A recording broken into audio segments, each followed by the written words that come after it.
I want to introduce you now to more in-depth information of chapters 24 on the context of the temple location. So when you read in chapters 24, let's go to the screen there real quick, and it says Matthew 24 verse 1 and Mark chapters 13 verse 1, and it's going to be very educational, I pray, for us to utilize the research in order to provide this information and to validate it. It says, as Yeshua came out of the temple, it was going away, his disciples came to point out to him the buildings of the temple. That's the key in that verse, the buildings of the temple. Then he asked them, you see all these, do you not? He's talking about the buildings because that's the context of the verse. Truly I tell you, not one stone will be left here upon another. All will be thrown down. So would you agree with me that the context of that verse is not the city itself right now, but the temple buildings? Mark chapter 13 verse 1 says, as he was going out of the temple courts, one of his disciples said to him, teacher, look, what great stones and what wonderful buildings. Again, we're talking about buildings. And Yeshua said to him, do you see these great buildings? Not one stone will be left here on another stone that will be thrown down. So the context of these verses deals with the temple. I want to come back to me because I'm going to go to another translation. There are different translations, so I want to also read here in Mark chapter 13 verse 1 and compare this. Okay, clearly when I get into the book of Mark, I'm not going to do the same study because we already covered this. So that's a good thing about doing this types of teachings, that sometimes you cover one thing in one book and then you don't have to cover on the other one. All right. So in chapter 13, verse 1 says, as he was going out of the temple complex, one of his disciples said to him, teacher, look, what massive stones, what impressive buildings. There you go. It's talking about the buildings, not a retaining wall. A building. Yeshua said to him, do you see these great buildings? Not one stone will be left here on another that will not be thrown down. So again, let's get it out of the way. The context of these two verses is not about retaining walls. It's the buildings on the temple courtyards, the buildings that are found there. So what you see there on the screen is a map of Jerusalem in the first century. Again, courtesy of virtual scriptures.com. And what we have here is courtesy of Joseph Good, this maps that I'm going to show you. And this is what Yeshua would have been looking at in the first century, more or less, based on our research. And what you have here are those huge buildings surrounding the temple complex. Okay? Now you see each of those buildings were huge. If you notice, looking from the east, based on the sizes that we have been able to gather, the main temple building for where the holy place and the Holy Holies was would have been approximately 22 or 23 stories high. This adjacent buildings you have in the southeast. In the screen right now, you're looking from the top. So let's look from the one nearest the bottom, the big buildings. At the bottom of the screen, you're going to have the Nicanor Gate in the middle. Then you go on the left, you're going to have Beit Aptinas. That means the southeast. On the north, you're going to have Beit Hanitzot. And then you're going to see towards the top of the screen, you're going to see three buildings. Those buildings, starting from the right to left, are Beit Hamoket. That's the place where the priests would stay and sleep, and some other huge offices that happened there. Those buildings were approximately 15 to 16 stories high. Now the middle building in the back on the top of your screen is called the Parva. Okay, that's a big building there behind the temple, behind the big building on the temple. And then on the top of the screen, all the way to the left, on the line of three buildings there, that is the Beit Ozrot. Now, if you keep going down towards the left side of your screen, you're going to see a big line, the red line. That was the royal stoa. That royal stoa was built by Herod, or during the Herodian period, it was not part of the temple complex. It was added later on by Herod. Josephus speaks about this, and I'll show you more information. Now, between the royal stoa and the last buildings here on the screen, you're going to see 3 buildings. Those were the bathrooms, male and female's bathrooms. And there's also a water fountain that is actually to this day still there. It's called the Kos fountain that the Muslims use to wash their hands and feet before they go to the haram. Okay, so with that being said, the buildings were huge. The Nicanor gate alone was probably like 8 stories high. So these buildings are really quite sizable. What you see on the screen here is a particular outline of the expansion of the Temple Mount. The yellow area is the original 500 by 500 measurements of the temple. Okay? The green area is the expansion at the Herodian period. And the little orange area, I think I got, orange, red area, below the yellow there, on the right side of your screen, is the Herodian expansion. We know through archaeology, Eilat Mazar, Dan Bahat, Benjamin Mazar, Lee Ridmeyer, Conrad Sheik, Charles Warren, Charles Wilson, Barclay. All these people were there in order to measure it, to do. They were royal engineers. Many of them were, and I mean they even have exactly every stone. They have it counted. They know where it's positioned. We know the time frames.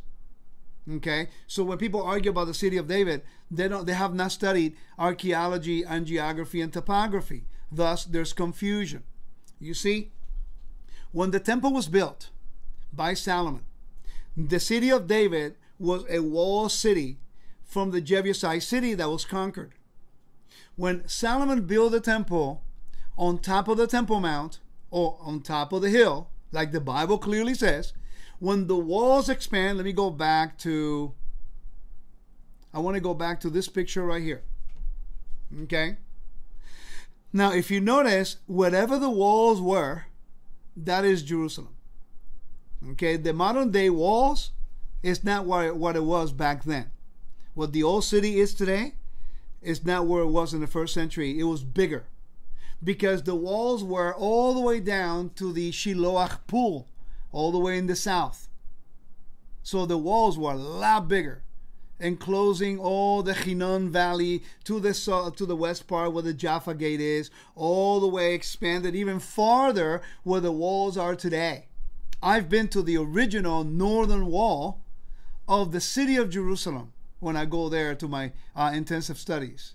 And I've also seen the southernmost part of the first century Jerusalem when I do my studies in the Shiloach.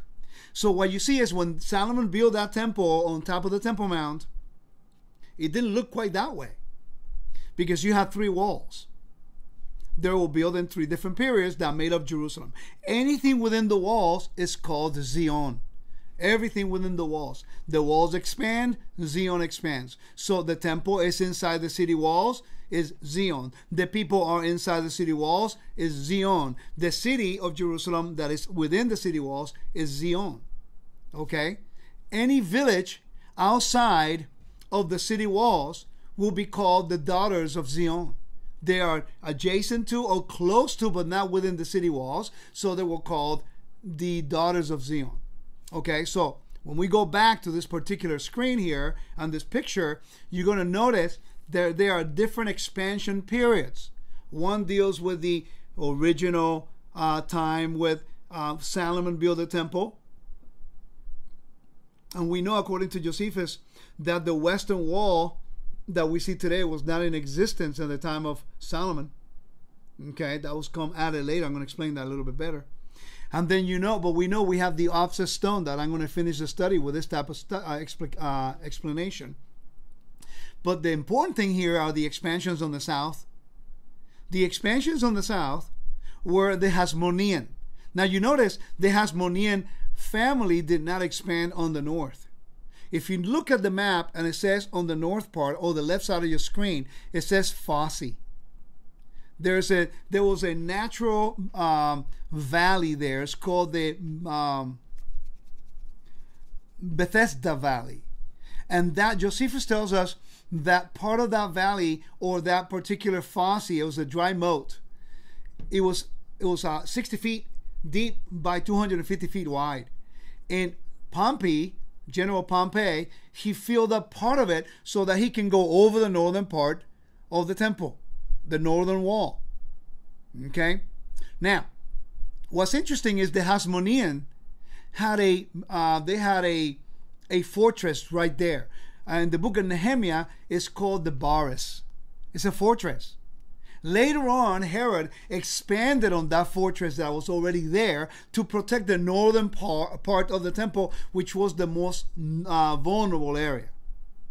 So thus, he expanded it, and he called it Fort Antonia. It was a lot bigger than what we see in the regular maps. Okay, I do believe it was a lot bigger. Anyway, but the Hasmonean, they only expanded on the south, as you see on the screen. The little pinkish or reddish color represents the expansion of the Hasmonean. Now, in the eastern wall, you see the remnant and you see the evidence of that expansion. By the way, none of these walls are found in the city of David, by the way, so you know. They've done some studies there, and they know that none of the stuff is found there. All right, and then you have the green area, and the green is the expansion that Herod did when he took power. It took him a long time to finish this. He did it immediately after he finished Caesarea by the sea. That took him 12 years. He dedicated a whole city on the west side of Israel in dedication to Caesar, Caesarea, right? And then he wanted to gain favor with the people, so he dedicated more efforts and money to restore the temple and to make it beautiful. Okay, which was nothing wrong with that. All right, but he allowed the construction to be done using the latest technology of his period. Okay, so now what we're looking at are the arrow they're pointing to the two bathroom buildings, huge bathrooms. The one in the middle was the fountains, okay, water. Right underneath those particular bathrooms, there are cisterns about 40 feet on the ground. They are cisterns that bring water, that the water comes from Solomon's pools. Okay? So as you can see, when Yeshua is saying, look at this huge buildings, not one stone will be upon another. By the way, every single one of those stones are torn down. You don't find evidence of any of those buildings there. You see remnants of the foundation of it, but you don't see the stones being built upon another. Okay? All right. So I'm going to show you a topographical map. Now, the right side of the screen, if you notice, is north. The top size of the top part of your screen is west. And then you have the southern part, clearly. So what you're seeing here is a topographical map that it was actually done by, Charles Warren, and then later on by Conrad Sheik. These are royal engineers who came in during the time of the Ottoman Empire in order to measure and to help in regards to the water problem in Jerusalem under the Ottoman Empire. And they took the opportunity to dig underground and to find every cistern. But I want you to notice that all those lines represent topography. And if you look towards the west, you are going to see all the cisterns and all the conduits for each one of those cisterns. Every number represents a cistern. Okay, but I want to call your attention to the northern part, and there's going to be an area where the temple was there, where you see the fosse in greater detail. This is a topographical map.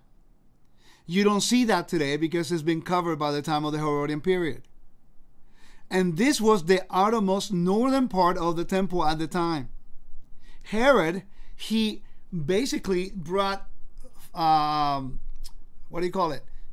in dirt from all the areas and filled it in and made it a whole platform. Okay, and thus you have what we have today. So, but in the original plans, it didn't look like that. Okay, what you see here is a satellite picture or a topographical picture, and the same thing. We put the buildings on top of the Haram, of the Golden Dome. And if you follow the topographical map and all the little colors that you see there, all those are the cisterns that you find. So clearly, when you take the topography and you take the geography and you take the history, everything lines up where the temple was. But what I want to call your attention is to this picture that Joe took, and I was there when he took that picture. That is, he is standing on the original western wall of the Second Temple period. That's the original western wall. And we know because of the way the stone, the finish of the stone is different than anybody else, and you can point it to the Herodian period. I took that picture myself. It was actually a video. I took it from the video that I took, and I was there with him the last 2 years doing research on the temple, and we can clearly see that was the original western wall of the temple. See, if you do topographical, geographical, and archaeological research, you'll see this. So, did you see any stone standing upon another from the original first century? No, because everything came down to the bedrock. In this case, it came down to the foundation, because that's where the first stones would have been for the temple buildings, and you see that now one upon another. Everything else from there comes from the later building projects. Okay, so now let me tell you a little bit about the offset stone. This will show you the northern part. We're looking now on the north part, on the northeast of the temple walls. Okay, I'm looking right now, and I took this picture, by the way. This picture right here is from the north looking south on the eastern wall of Jerusalem. I know exactly where it is. It's 38 feet north of the modern day Eastern Gate. And there is a Persian stone.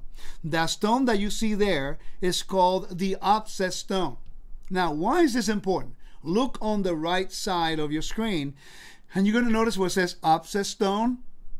If you notice, Nehemiah understood that this was the most northern part of the wall back in the time of Nehemiah returning from Persia in the Babylonian captivity.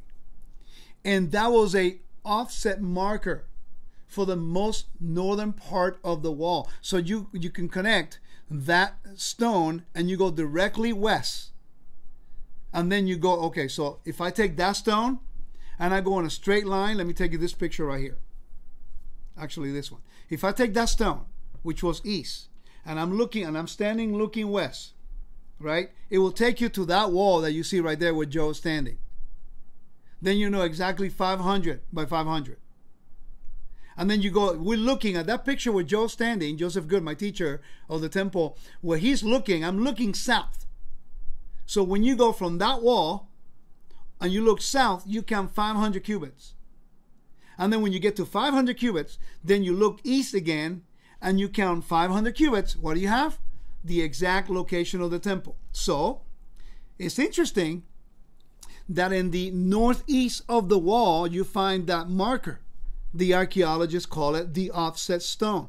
That was the most northern part of the Solomonic temple, and later into the Nehemiah's restoration in the time of Ezra on the wall. Now, when you go south, on the right side of your screen, when you go to the right, you're going to see what is called the bend.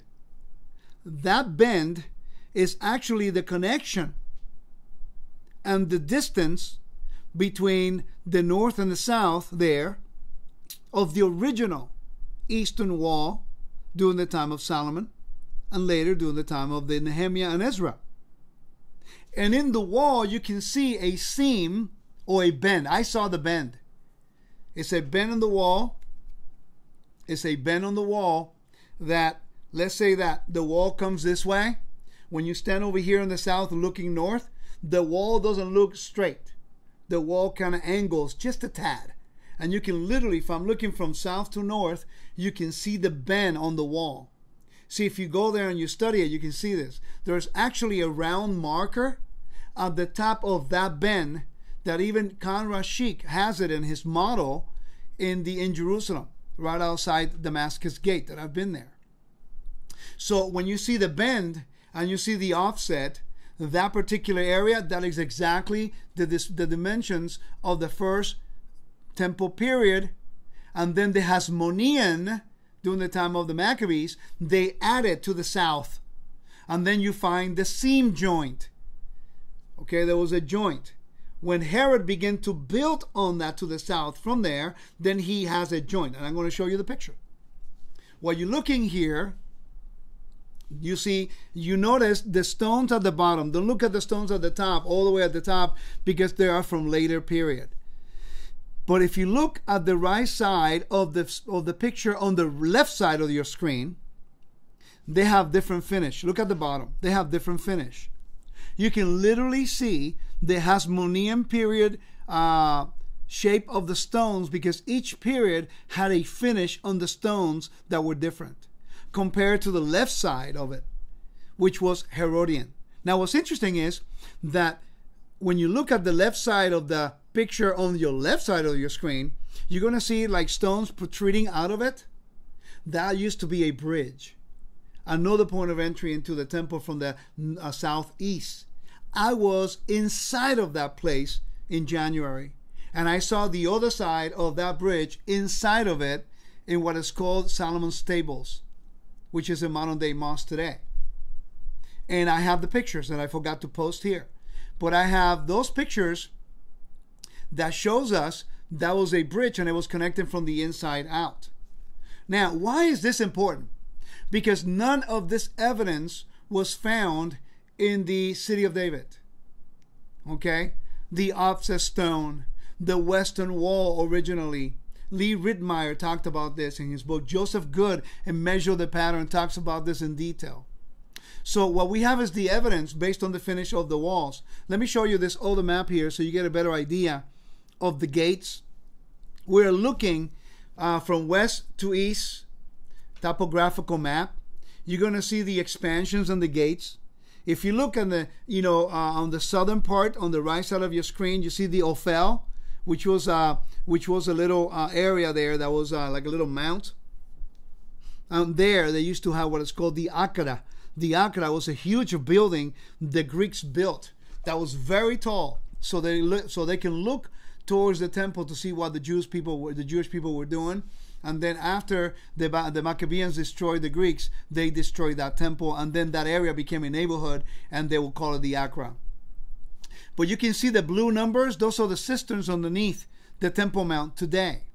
So you can see also the expansions on the north and the additions on the south. You can see all of the gates.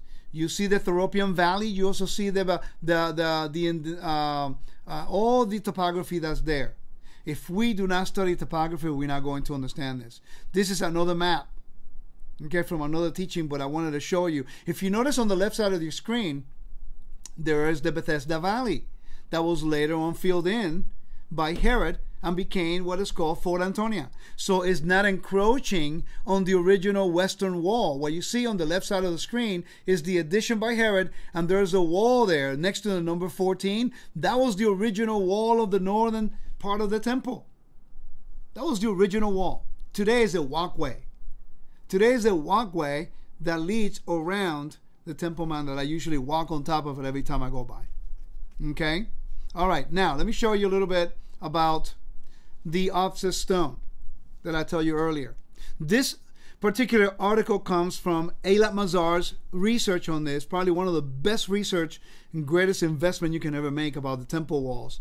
I happened to meet her back in January, and we told her about her research, how much it's been really helping us, and she was very grateful and very nice to us, very humble lady, and she was able to tell us more about the walls. They measured, they counted every single stone.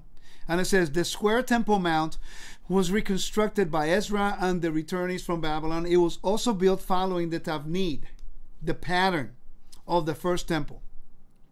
And so we see clearly that the structure in which every generation is obligated to build is that which was transmitted in the tradition of the temple scroll, established in the first temple and is used as a blueprint for the second, even though some details were added in light of Ezekiel's words. So what you see here, if you notice at the top of the picture, you see the different types of stones.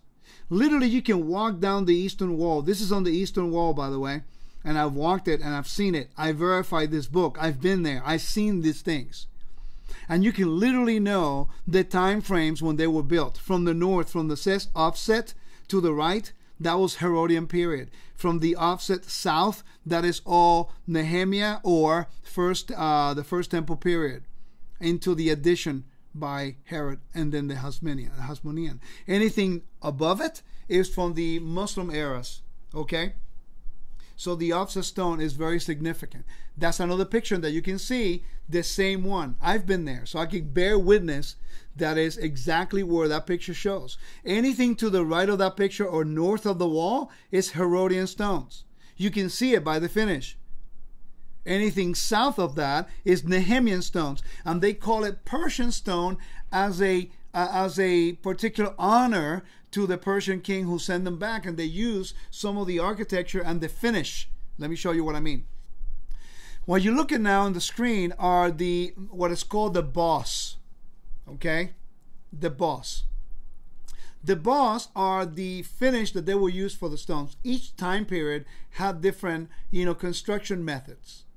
We know this when we go to the eastern coast of the United States. A lot of the houses look more like European. When you go to the west, everything changes in structure and so on and so forth. If you go to, California, Nevada, you go to Arizona, a lot of the houses, and then you go to Mexico, they look a lot of the same because of the weather and whatever. But in Israel, it was the same way. During the time of the Greeks, a lot of the buildings looked like Greek architecture. During the time of the Romans, a lot of the architecture looked Roman. Why? Because that was the biggest influence of its day. That's why a lot of the Herodian temple, a lot of the finish is connected to Roman particular building sequences. Why? Because Rome at the time was the greatest country of its time. So thus, a lot of the influence, like today, America has a lot of influence in the world, even in architecture. Thus, it's the same thing in the first century. So here, what you're looking at are Herodian stones and the way they are finished. Now, the rough part, let's go to the screen on top.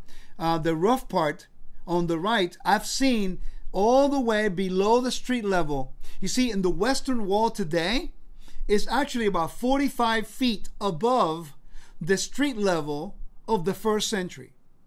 The Kotel, what they call the western wall today, is actually about 45 feet above the street level of the first century. Now, if you go a little south of the Kotel, you know that you got to go down by Davidson Center, and there you see the first century street where they found the arch, Robinson's Arch. Now, what's interesting is that they have found the bedrock or the stones that Josephus talked about, the trenches, all the way about another 45 feet below the first century street. And that's what the stones look like. And I've got pictures. I took pictures of them. Why do they look different all the way in the trenches than they do on the street level? Because they're not exposed to the audience, to the people in the public. They don't need to finish them. They just needed a strong foundation.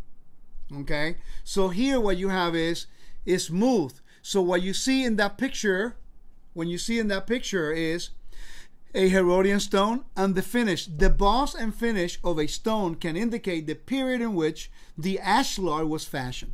Today, recently placed flagstones on lines with the top of the road of ashlars. However, older photographs of the same row of ashlars show a distinctive margin and boss. The original flagstone pavement came to the bottom edge of the margin and incorporated the top edge of the boss until the discovery of this wall was reported in Biblical Archaeology Review. Shortly following the publication by this article, the Muslim authorities raised the level of the flagstone plaza, thereby hiding the boss. The margin of these ashlars was 3.9 inches, 9.3 centimeters, while the boss protruded was 3.1. By the way, what you just read there is exactly what they did in this picture. In that picture of the original Western Wall, it was exposed. So you can actually see the foundation and the way it looked.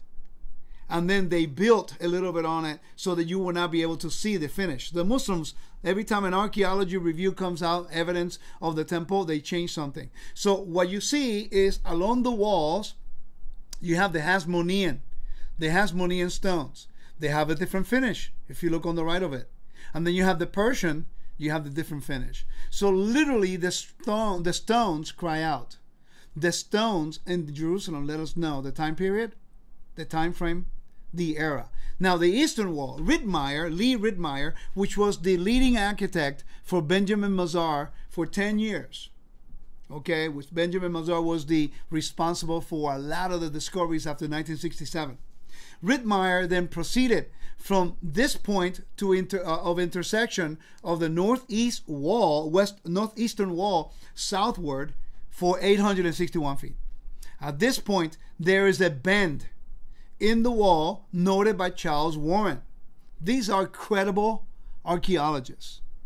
These are not just a guy naming himself in archaeology and taking a book by some guy who has been discredited, who's not even a legitimate archaeology, and then running with a theory. These are facts. All right? This bend is believed to be the result of the added construction of the southern extension built by the Hasmonean, which I showed you earlier. So as you see there, when you go to the walls of Jerusalem today, you know exactly what was extended, what time period, and what time frame. And these pictures kind of give you an idea how big the temple building was. Clearly, when Yeshua says, you see those big buildings? They were huge. And by the way, every single one of those buildings, in the context of Mark chapters 13 verse 1 and chapters 24 verse 1 and 2, is in reference to the temple buildings, not the retaining walls that you see around behind the temple. Those are things that were added later on by Herod in his expansion of the temple complex. Ladies and gentlemen, I highly recommend you don't listen to all this hype. You go and look for the research. Look for the authority. Let me quote you some of the people that I think you should consider researching. Joseph Good, 40 years of research of the temple. Revolutionary in the way he puts all the information together. You have also Khan Rashid. You have Charles Warren, Charles Wilson, Dan Bahat, Lee Rittmeyer, Eilat Mazar, Benjamin Mazar, Barclay, the Palestine Exploration Fund research. You have also all of the research done by Biblical Archaeological Review.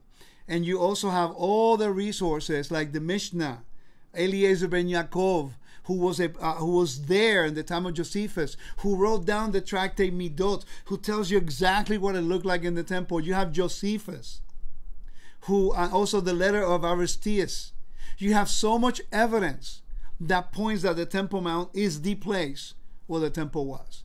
When Yeshua is speaking about this particular prophecy in Matthew 24, he is not talking about the retaining walls and the expansions that I showed you done by Herod. He is talking about the temple buildings. He's talking about the buildings that you see in your screen right now. Those are the buildings that Yeshua was in reference to. They were huge. They were big. And every single one of them were destroyed. Unfortunately, the house of my king was destroyed. Let it be our day that we see the house of my king being restored.